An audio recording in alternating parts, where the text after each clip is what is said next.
Hello mga bakla, for today's video, chika-chika lang tayo. Magluluto ako ng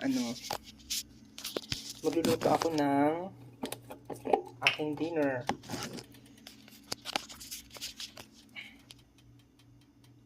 Mantika, 'di ba? Yung mantika ko nandito nakalagay sa glutathione na naubos.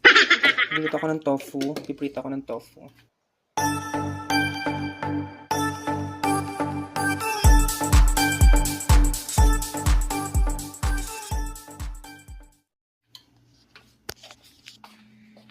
Tapos magluluto tayo ng indomie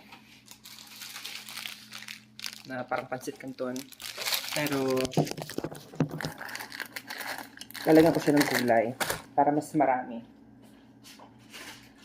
So, siguro kung nagbabala kayong mag-Canada,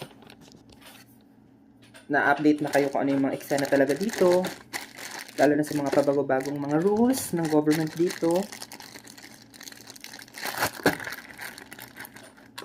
Depende naman din yun sa situation mo dito sa Canada. Kung tourist ka, talagang apektado ka, di ba? Lalo ka na kung naghahanap ka ng trabaho dito.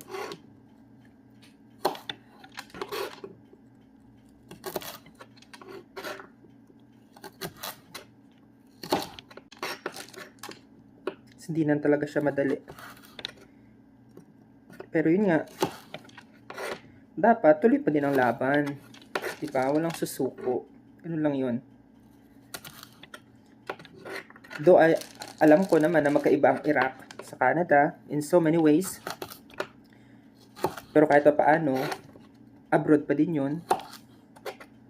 At naging 2 years akong walang trabaho sa Iraq. Pumasok pa yung pandemic. Pero here I am. Survive.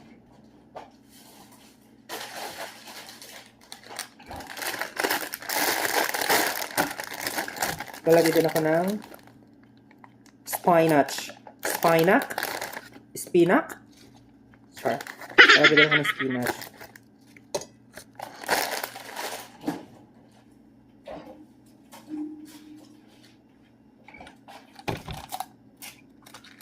Wala ko ng tofu kahapon. Kita niyo ba ako? Anyway, hindi naman ako gusto makita. Actually, kahit paano mura tong tofu. Dito sa Canada, yung napansin ko, mura yung mga fresh milk, pero ang mahal ng butter. Diyos ko po. Ginto ang butter dito sa Canada.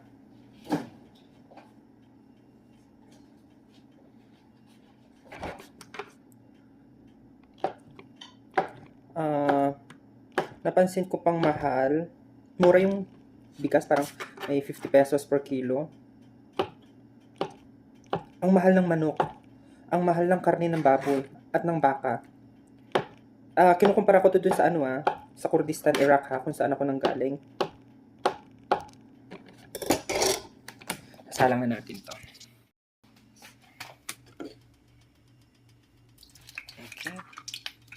Okay. May pagtalsik pong nagaganap dahil siya ay basa.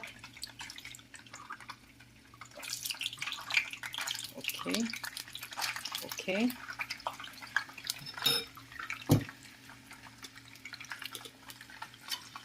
Ayan. Sa Iraq, Kurdistan, Iraq, alam mo yun, kahit wala akong trabaho, nakasurvive ako kasi gumagawa ako ng kimchi, nagtitinda ako ng mga pork meat, naglilinis ako ng mga apartments. Dito, as tourist, hindi mo magagawa yun. So, talagang kailangan financially, prepared, stable, may sources ka. Kung hindi, tipid, ayan. Tipid, mahirap gawin pero kailangan ang pagtitipid. So, indomie is life. Tulo na yung tubig. Oops. Ang bongga ng indomie, no? Ang dami niyang mga ganyan, no? Diba? Mahiya ka naman, pancit canton, char. So, yes. Ito. Siguro magbe-bread lang ako. Ay, gagawa tayo ng sausawan. Nung tofu. So, sili. Etong, yan. Ito, ang sarap nito. Binili ko kahapon. Chili flakes. Parang chili flakes. Tapos, yung lemon, napakamahal dito. Sa Iraq kasi, may mga puno ng lemon. Kaya napakamura. Ay, hindi pala to. Bago yan. Huwag yan, ah. Ayan, oh. Kahit yung sapal, hindi ko tinapong kahapon. Tinabi ko dahil. Kasi nga ang mahal. Ay, puki mo. As much as possible, gusto kong alam yun. Makiconnect sa mga Filipino. Sa mga Filipino dito, pero halos lahat sila iwas, which naiintindihan ko. Kasi you can't trust talaga dito yung kapwa nating kababayan. Which is sad. As a tourist, pwede silang maging dahilan ng kakapahamak mo dito. Yun yung nakakalungkot na realidad dito. Hindi lahat pero kadalasan.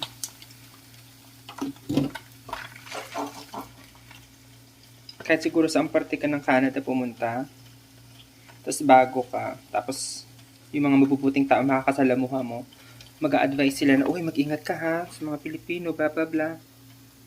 Kasi nga, papahama ka nila kapag tourist ka at naghahanap ka ng trabaho. So, mag-iingat. So, ang gusto natin sa ating noodles is yung al dente. Ha? Bakla? Mga pa-al dente ka pa. Gagawa tayo ng sausawan. Ito mga coke. Pagka-squeeze ng lemon,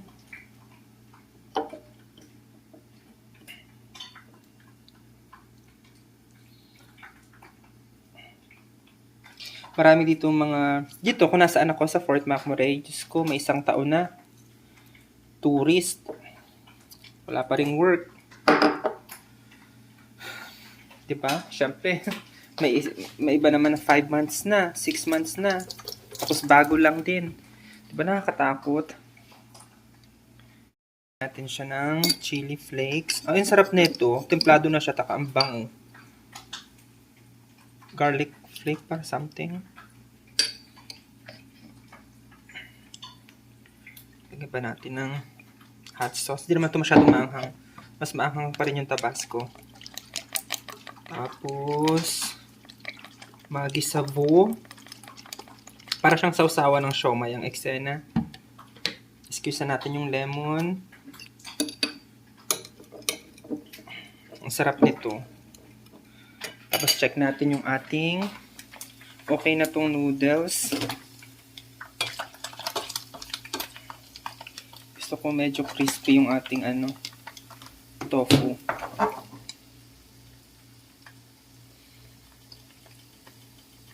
Nag-marinate na rin ako ng chicken para pang adobo. Pang next time. Siyempre, huwag tayong gastos ng gastos. Sa mga first time, tatanong kung ano bang ginagawa ko dito. Well, bala ko naman na talaga mag-Canada. Actually, last year pa dapat. Pero, dahil nga sa pag-follow ko sa mga Facebook, na-aware ako sa mga eksena talaga dito na mahirap, gato ganyan. Pero, talaga yung situation ko, dinala ako dito. Ang may situation gave me no choice. Pumunta talaga dito. Kasi nga kailangan ko mag-exit sa Iraq dahil sa new visa policy. So, syempre, kaysa pumunta ako ng Dubai ulit, galing na ako sa Dubai. So, kung doon ako mag-exit, maghihintay ako doon, 1 buwan lang yung visa ko. Eh, paano, gaya nga niyan, wala pa ring visa available sa Iraq. So, 1 month na ako mahigit. So, kung nasa Dubai ako, hindi naman problema ako ng, di ba, mas mag-aastos. E-exit ka naman sa Oman o kung saan-saan para bumalik ulit ng Dubai. Hindi ko na rin alam kung ano yung eksena ngayon sa Dubai kung paano mag-exit eh. Kaya pinili ko na dito kasi, di ba, may 6 months ka pag nandito ka sa Canada. pag hindi ka nakakitaan ng red flag. By the way, sa Montreal ako nag port of entry. Pero ang ticket ko talaga is from Iraq, from Kurdistan to Edmonton. Pero may layover ako ng 18 hours sa Montreal. Tapos, yun na pala yun. Yun na pala yung port of entry ko kasi pinapapunta nila ako sa booth dun sa kiosk. Tapos, kunin na daw yung luggage. Sabi ko, ha? Bakit ko kukunin yung luggage ko kako sa Edmonton pa ako? Dun talaga yung parang pinakang arrival ko. Hindi daw. Dun daw. Kasi dun na yung parang layover ko. So, yun yung port of entry ko. Tapos, nag-arrive ka na ako, pero inulit ko pa din ulit dun sa kiosk. Hindi ko alam kung may record na ako dun. Kasi parang umulit ako sa kiosk eh. Tapos, yun. Hindi ako prepared. Kasi actually, 18 hours ako naghintay sa Montreal. Tapos, ang preparation ko talaga na parang yung mga piniprepare ko yung sarili ko for interview, blah, blah, blah, doon sa Edmonton na. Kaya nung nasa Montreal ako, wala akong masyadong parang preparation na kung ano yung mga isasagot ko, gato ganyan. Tapos, Diyos ko, ngarag ang itsura kasi ang haba ng biyahe, day. Yun. Buti na lang, pinili ko, hindi ko alam kung good thing or bad thing yun, pero pumunta ako doon sa mukhang Asian. Feeling ko Filipina siya. Per Inglesera siya. Doon ako na officer pumunta, nakaupo siya. Yun lang, 3 lang yung tanong sa akin. Sabi niya, what is the purpose of your travel? Sabi ko, tourism. Tapos parang inulit niya ulit. Sabi niya, what's the purpose of your travel here? Sabi ko, for tourism, sabi ko. Tapos sabi niya, are you meeting someone else? Sabi ko, no, I'm traveling alone. Tapos, sabi niya, kung sa Alberta lang ba ako magta-travel? Sabi ko, so far, yes. Sabi ko ganun. Tapos, pero pinakita ko yung mga itinerary ko. Yes. Tsaka may handwritten ako sa papel yung mga activities ko. Kunwari, yung mga pupuntahan ko, yung Banff, yung Lake Moraine, Lake Louise, ganyan. Tapos, para hindi na siya magtanong, parang blinakin ko na siya. Sabi ko, ma'am, by the way, my flight is supposed to be,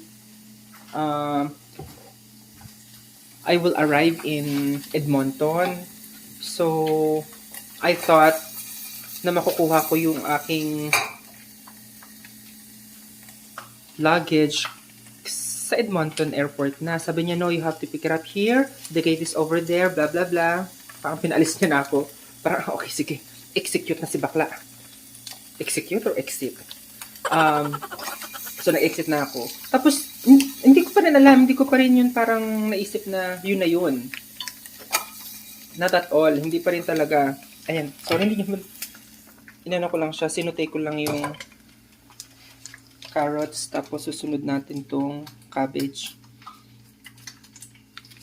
Hindi ko na naisip. Tapos, yung nag-chat na ako sa, nag-google na ako. Nag-chat na ako sa, may chinat na ako sa group, sa page. Naghanap ako doon ng parang gising pa. Yung pinakang latest na nag-post. Tapos, nag-chat ako. Tapos, sabi niya, yun na daw yung port of entry ko. Yun na daw. Hindi na daw ako kukwestiyonin sa Edmonton. So, syempre, natuwa naman ako. Pero hindi pa rin ako naniniwala. Sabi ko, marirelieve lang ako kapag kapag nasa Edmonton na ako. Hindi na nga. Para na siyang hindi ako tinatakan. So, automatic may 6 months ako. Hindi ako tinanong. Para na siyang, sabi ni kuya, nung parang papasok na Pilipino, magjo-duty pa lang siya. Sabi niya, no, hindi ka na, wala nang tanong doon, wala nang immigration doon. Pag pumunta ka ng Edmonton Airport bukas, sa flight mo, wala nang immigration doon. Kukunin mo na lang yung luggage mo. Kasi kinuha ko yung luggage ko, di ba, sa Montreal. Tapos chinek-in ko ulit, kinabukasan. Kasi 18 hours ako. Chinek-in ko ulit. Tapos doon kinuha ko sa Edmonton. Yun na, para na lang siyang local flight ang labas. So wala na akong dinaanan na immigration. Dire-diretso na. Sabi ko, okay. Bongga. Patayin na natin to.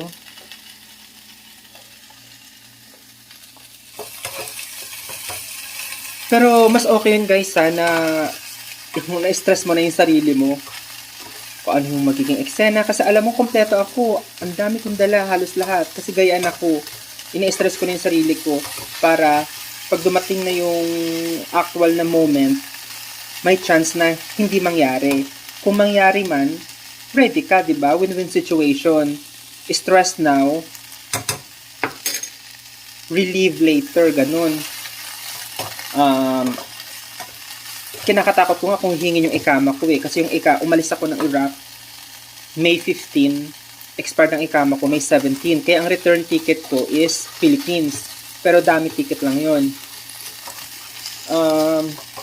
Yun, may dami ko ano ng mga dala ko, bank statement, umutang pa ako sa mga Pilipino doon na nagpapautang para lang just in case, kasi magkano lang yung bit-bit kong pera.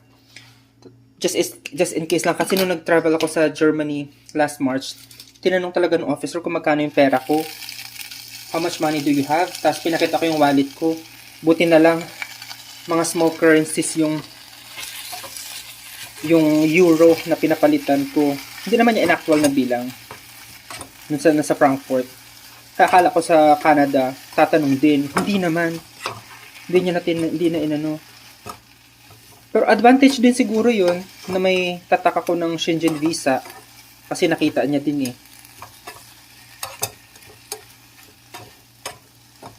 Parang, okay, parang kala niya siguro may pera talaga.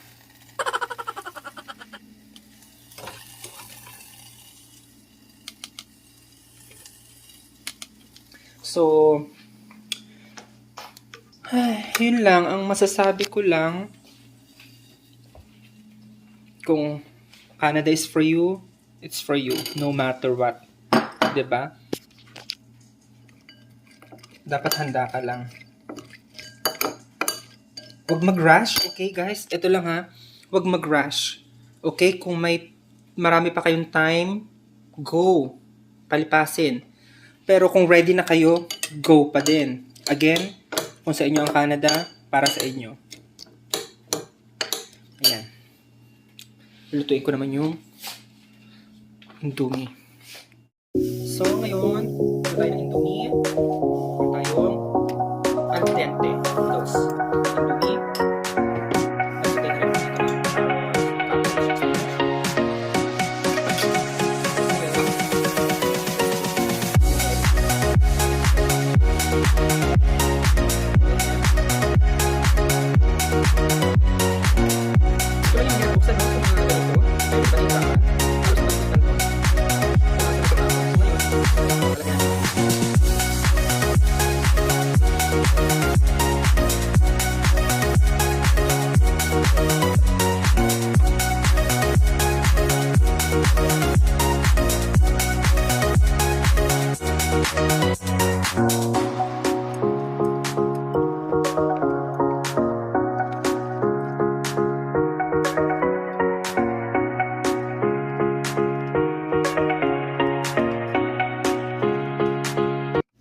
So, naglagay ako ng konting water tsaka ng Maggi Sabor.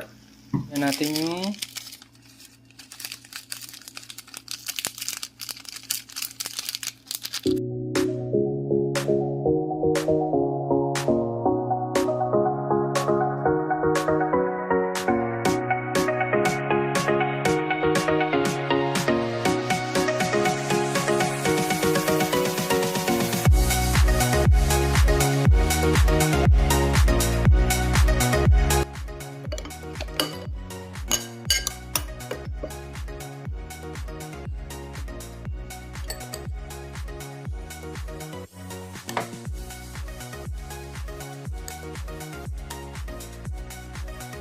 maraming salamat sa pagsama sa akin. Ito na yung dinner ko. Ang oras na ngayon is 9:08. Maulan ngayon, pero usually maaraw pa yan sa labas. Naglalakad ako, hindi nga lang ako nakalabas kasi maulan. Be with my journey.